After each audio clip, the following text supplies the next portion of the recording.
The morning sun cast long shadows across the palace courtyard, as Officer Sarah Mitchell adjusted her Royal Guard uniform one final time.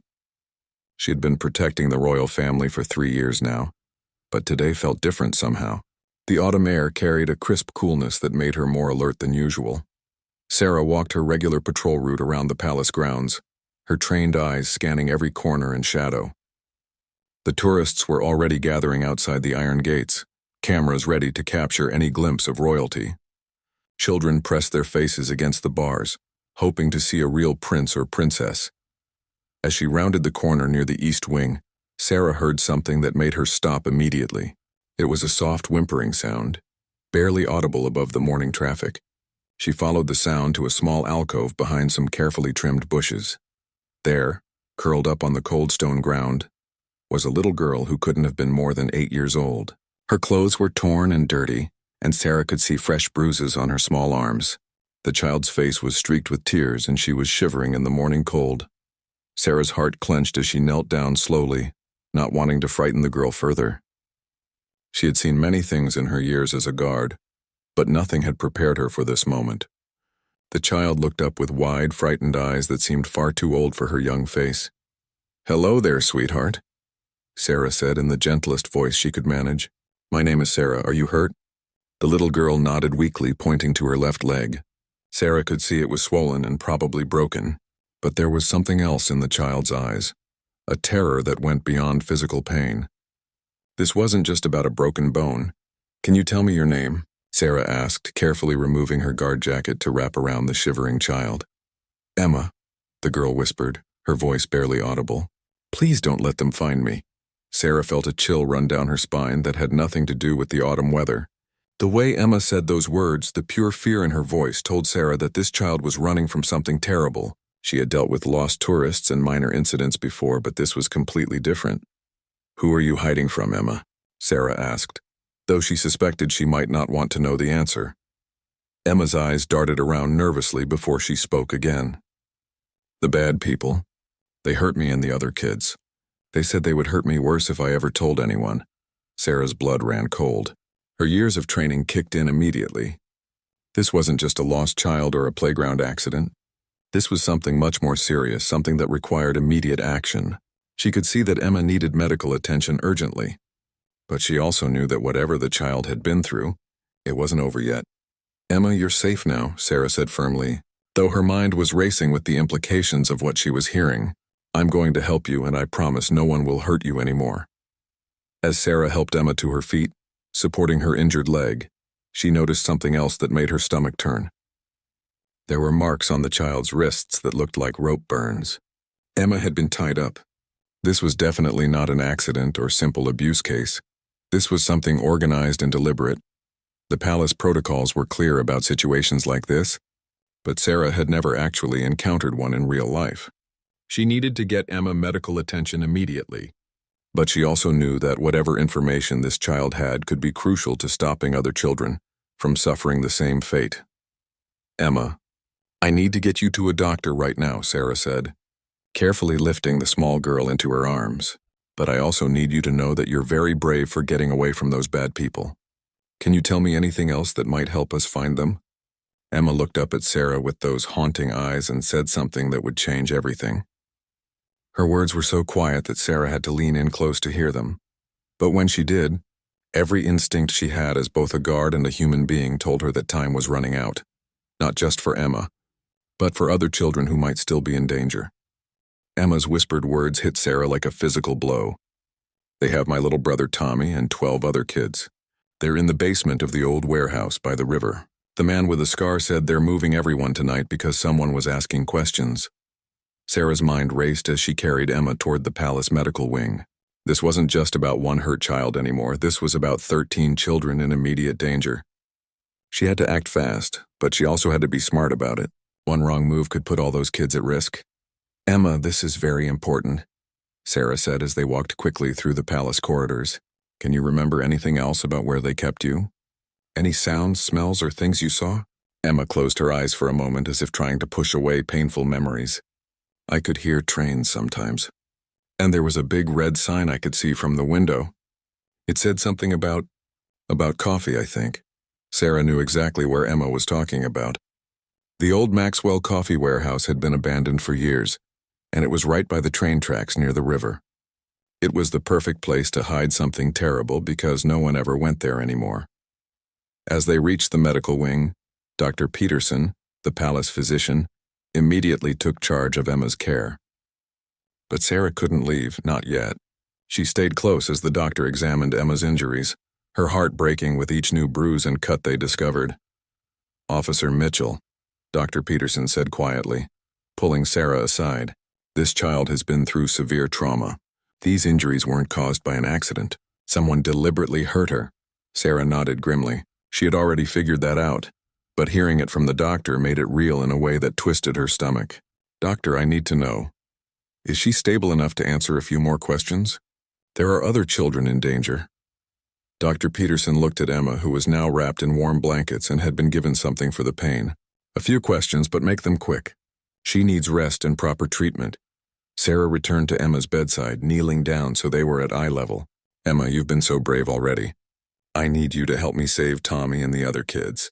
Can you tell me about the man with the scar? What did he look like?"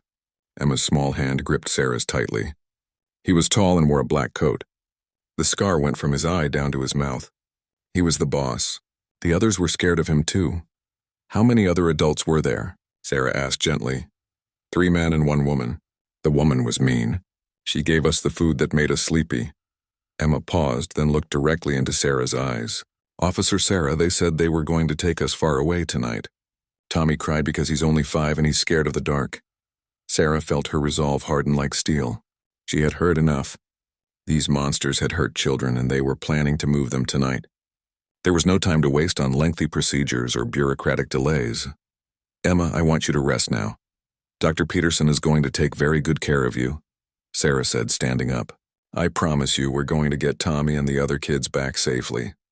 As Sarah left the medical wing, her mind was already working out the next steps. She pulled out her secure radio and contacted Captain Reynolds, her supervisor. But as she began to explain the situation, she realized that the normal channels might take too long. By the time they assembled a proper response team and got authorization, those children could be gone forever. Sarah made a decision that would either save 13 children or end her career.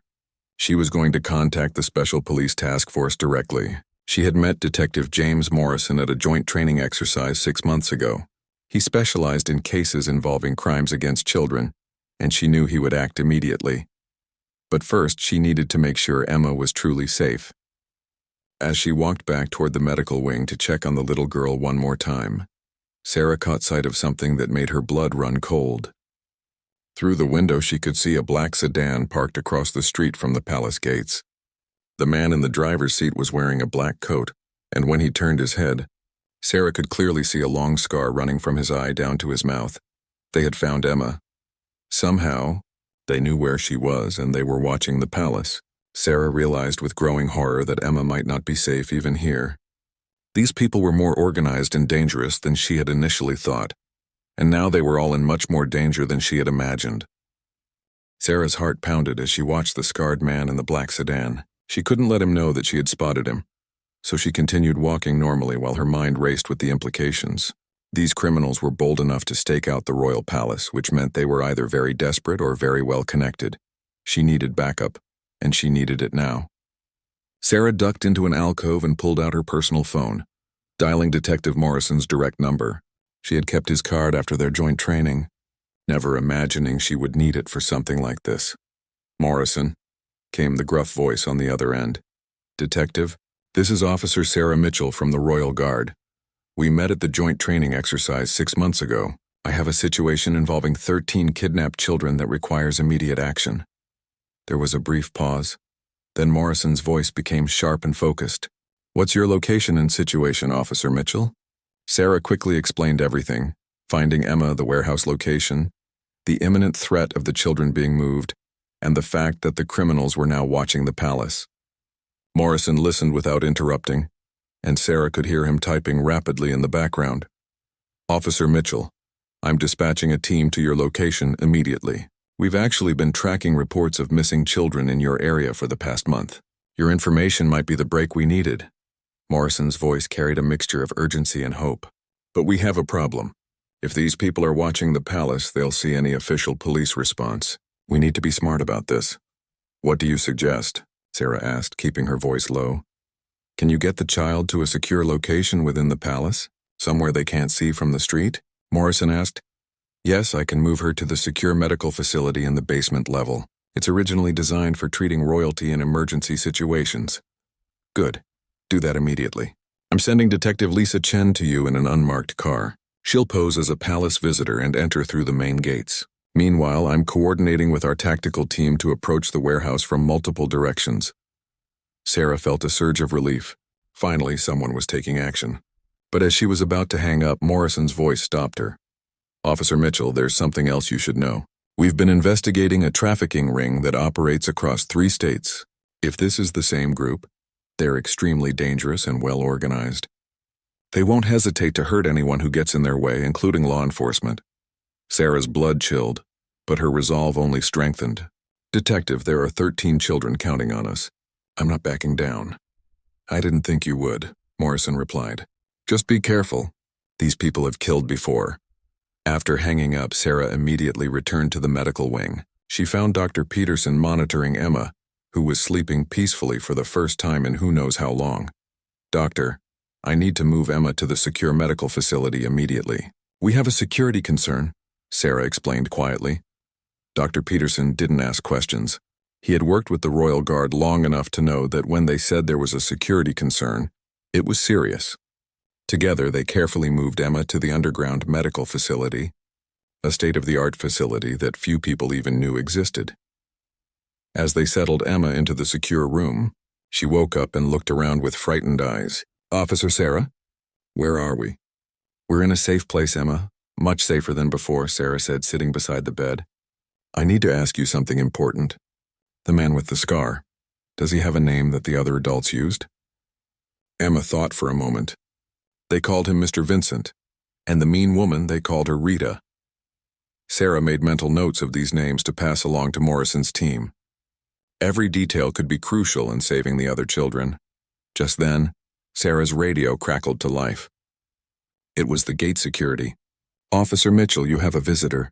Detective Lisa Chen is here to see you about a consultation matter. Send her to the main reception. I'll meet her there, Sarah replied. But as Sarah prepared to leave Emma with Dr. Peterson, the little girl grabbed her hand. Officer Sarah, what if they find Tommy and the others before you can save them? What if they hurt them because I ran away? Sarah knelt down and looked directly into Emma's eyes. Emma, listen to me very carefully. You running away was the bravest thing anyone could do. Because of your courage, we now know where Tommy and the other children are. You didn't cause this situation. You're helping us fix it. As Sarah headed upstairs to meet Detective Chen, she couldn't shake the feeling that time was running out faster than they realized. The black sedan was still parked outside, which meant the criminals knew Emma was in the palace. They might already be planning their next move, and if they suspected that Emma had talked, they might decide to cut their losses and disappear with the other children immediately. When Sarah reached the reception area, she immediately recognized Detective Chen from Morrison's description, a sharp-eyed woman in her 30s wearing civilian clothes. But as they shook hands, Detective Chen leaned in close. Officer Mitchell, she whispered urgently, we have a problem. Our surveillance team just spotted movement at the warehouse. They're loading children into a van right now. We're out of time. Detective Chen's words hit Sarah like a lightning bolt. The children were being moved right now, which meant they had minutes, not hours, to act. Sarah's mind raced as she processed this information. How many children did your team see? Sarah asked, trying to keep her voice steady. At least 8, maybe more still inside. They're using a white van and what looks like a small moving truck, Detective Chen replied, speaking quickly. Morrison's team is moving into position, but they need more time to surround the building safely. Sarah made a split-second decision that would change everything. Detective Chen, I know that area better than most people. I grew up near those warehouses. There's a back entrance through the old drainage tunnel that your team probably doesn't know about. Detective Chen's eyes sharpened with interest. Can you guide our tactical team there? I can do better than that, Sarah said, already formulating a risky plan. I can get inside and create a distraction that will buy your team the time they need to get into position.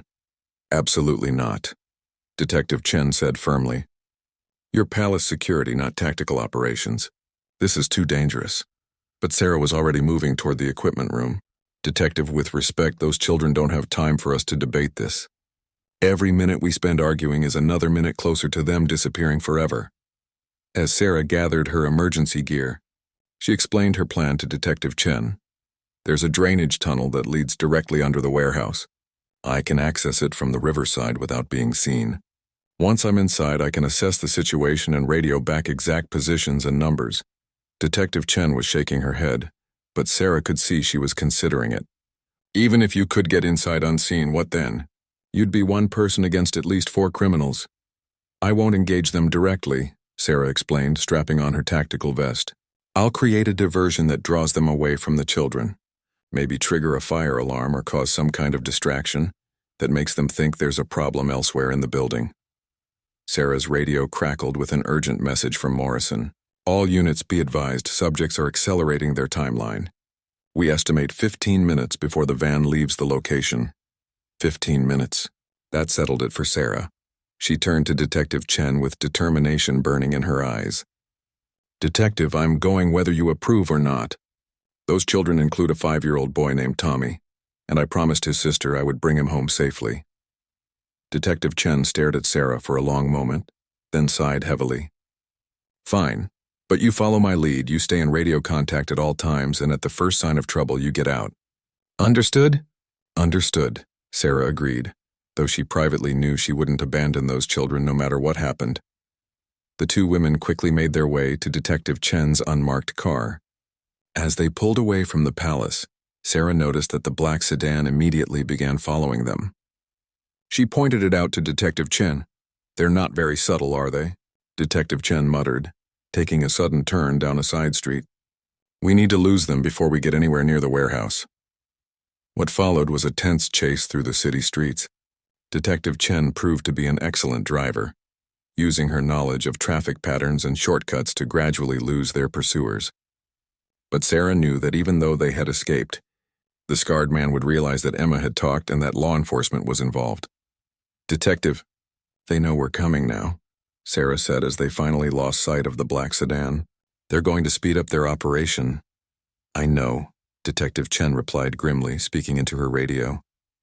Morrison, this is Chen. The suspects know we're onto them.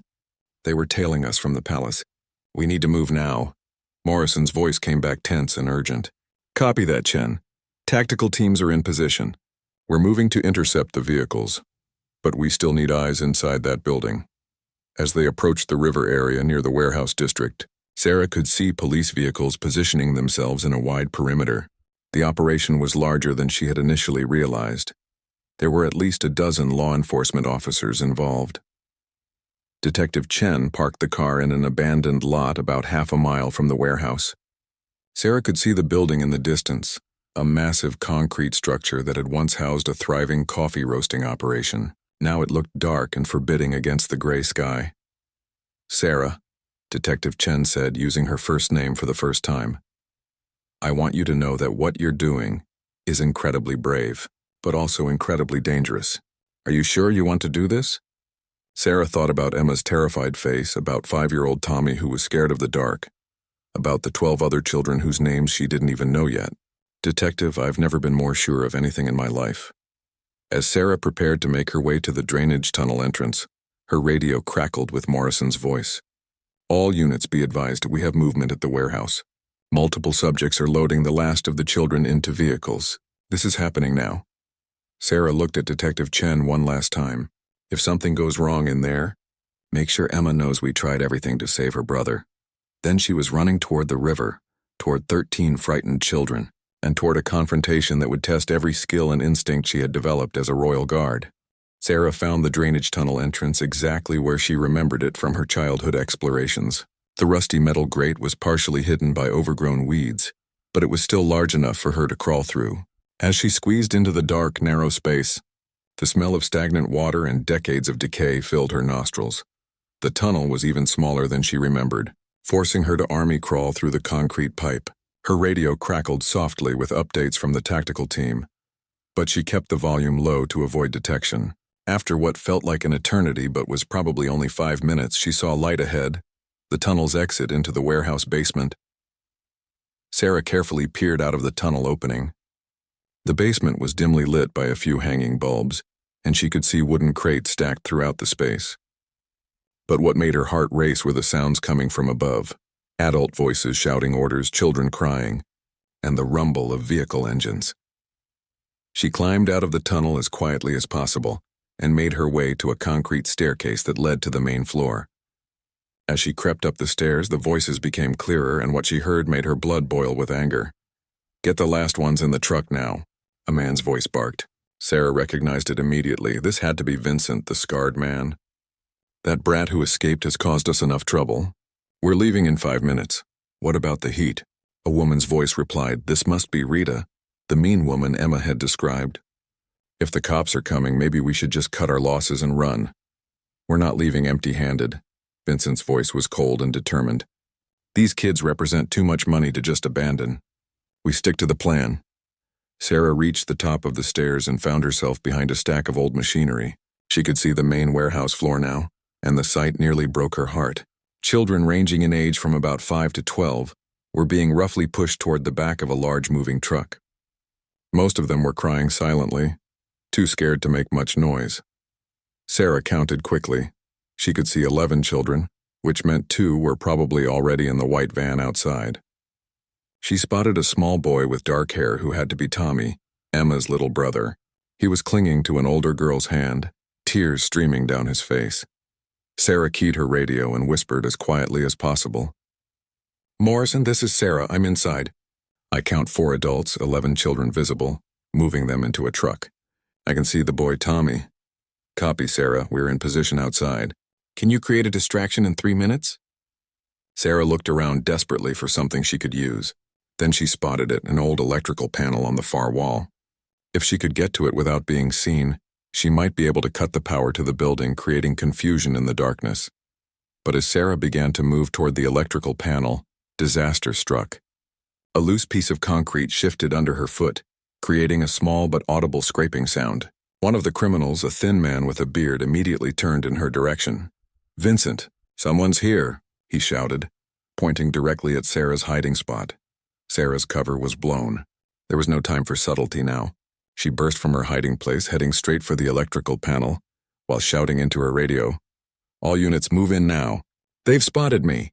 Vincent drew a gun and fired in Sarah's direction, the bullet sparking off the concrete wall beside her. The children screamed and scattered, some dropping to the floor, others running toward the corners of the warehouse.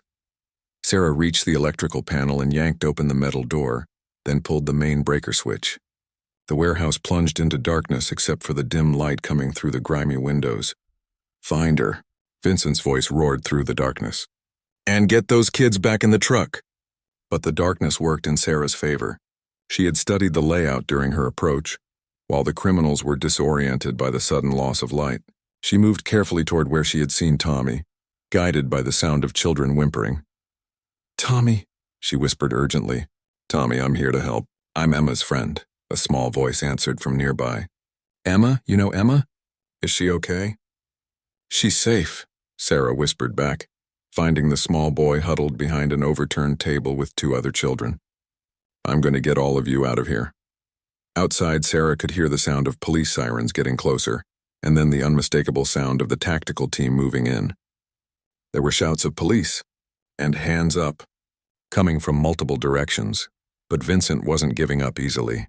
Sarah heard him shouting orders to his accomplices. "Rita, get the van started. Marcus, help me get at least some of these kids." Sarah knew she had to keep the children away from the criminals until the police could fully secure the building. She gathered the 3 children near her and whispered, "Stay close to me. We're going to move very quietly toward that wall." As they began to move, Sarah heard Vincent's voice much closer than before. "I know you're in here, cop. You cost me a lot of money tonight. I'm going to make you pay for it." Then Sarah heard something that made her heart stop, the sound of Vincent grabbing one of the children. A little girl's voice cried out in terror, "Help me! Please help me!" Sarah faced an impossible choice. She could stay hidden with Tommy and the other 2 children, keeping them safe until the police arrived. Or she could try to help the girl Vincent had grabbed, risking all of their lives in the process. But as she heard the little girl crying for help in the darkness, Sarah knew there was really no choice at all. She was a royal guard, sworn to protect those who couldn't protect themselves. And right now that little girl needed her more than anyone had ever needed anything. Sarah made her decision in an instant. She turned to Tommy and the two children beside him and whispered urgently, "Stay right here against this wall. Don't move until the police find you. Can you do that for me?" Tommy nodded bravely, though she could see he was terrified. "Are you going to save the other girl?" "Yes," Sarah whispered back. "And I'm going to come back for all of you." Sarah moved carefully through the darkness toward the sound of the crying girl. Her eyes had adjusted enough to make out shapes and shadows. She could see Vincent near the loading dock, holding a small girl against him with one arm while pointing his gun wildly with the other hand. "I know you're out there," Vincent shouted. "Show yourself or this kid gets hurt." The little girl was sobbing, and Sarah's heart broke for her. This child had already been through so much, and now she was being used as a human shield by a desperate criminal. Sarah could hear the tactical team outside, but they couldn't risk entering while Vincent had a hostage. She was the only one in position to do anything, and she had to act now, drawing on all her training as a royal guard. Sarah began moving in a wide circle around Vincent, staying low and using the warehouse equipment as cover. She needed to get close enough to distract him without putting the little girl in more danger. "Vincent," Sarah called out from the shadows. "Your operation is over. The police have the building surrounded. Let the girl go and maybe we can work something out." Vincent spun toward the sound of her voice, but Sarah had already moved to a different position. "There's no working anything out, lady. You ruined everything." As Vincent turned, Sarah saw her chance. She was now positioned behind a large piece of machinery about 15 feet from Vincent. If she could create enough of a distraction, maybe the little girl could break free and run. Sarah picked up a piece of broken concrete and threw it hard against a metal beam on the opposite side of the warehouse. The loud clang echoed through the building, and Vincent immediately turned toward the sound, loosening his grip on the child slightly. "Run," Sarah shouted to the little girl, who immediately twisted away from Vincent and ran toward the far wall. Vincent realized he had been tricked and spun back toward Sarah, raising his gun. But Sarah was already moving, diving behind another piece of equipment as the gun fired. The bullet ricocheted off metal somewhere behind her. "You think you're smart?" Vincent yelled, his voice filled with rage. "Well, you just signed your own death warrant." But at that moment, the warehouse exploded with light and sound as the tactical team finally breached the building. Flashlights and laser sights cut through the darkness, and multiple voices shouted, "Police, drop your weapon!" Vincent, caught between Sarah's position and the advancing tactical team, made one last desperate attempt to escape. He ran toward a side exit, but Detective Morrison was already there waiting for him. "It's over, Vincent," Morrison said calmly, his weapon trained on the criminal. "Drop the gun and get on the ground." For a moment, Vincent looked like he might try to fight, but then he saw the red laser dots from multiple weapons pointed at his chest, and his shoulders sagged in defeat. The gun clattered to the concrete floor, and he slowly raised his hands. "Vincent Walsh, you're under arrest," Morrison announced as other officers moved in to secure him. Sarah emerged from her hiding place, immediately looking for the children. The tactical team was already gathering them, wrapping them in blankets and checking them for injuries. She saw Tommy being comforted by a female officer, and she felt a wave of relief wash over her. "Tommy," Sarah called out, and the little boy ran to her. "You came back," he said, hugging her legs tightly. "Just like you promised." "I told you I would," Sarah said, kneeling down to his level. "And guess what? Your sister Emma is safe too. You're going to see her very soon." Detective Morrison approached Sarah as the other criminals were being arrested. Rita, the mean woman, was crying as they put handcuffs on her. The two other men had tried to run but were caught by officers outside. "Officer Mitchell," Morrison said, "what you did tonight was incredibly brave and probably saved these children's lives, but it was also incredibly reckless." Sarah nodded, understanding the criticism. "I know, Detective, but I couldn't stand by and let them hurt these kids." Morrison's stern expression softened slightly. "I'm not criticizing you, Sarah. I'm saying you might want to consider transferring to our unit. We could use someone with your instincts and dedication." As the children were loaded into ambulances to be taken to the hospital for medical evaluation, Sarah made sure to speak with each one. They were all scared and traumatized, but they were alive and safe. That was what mattered most.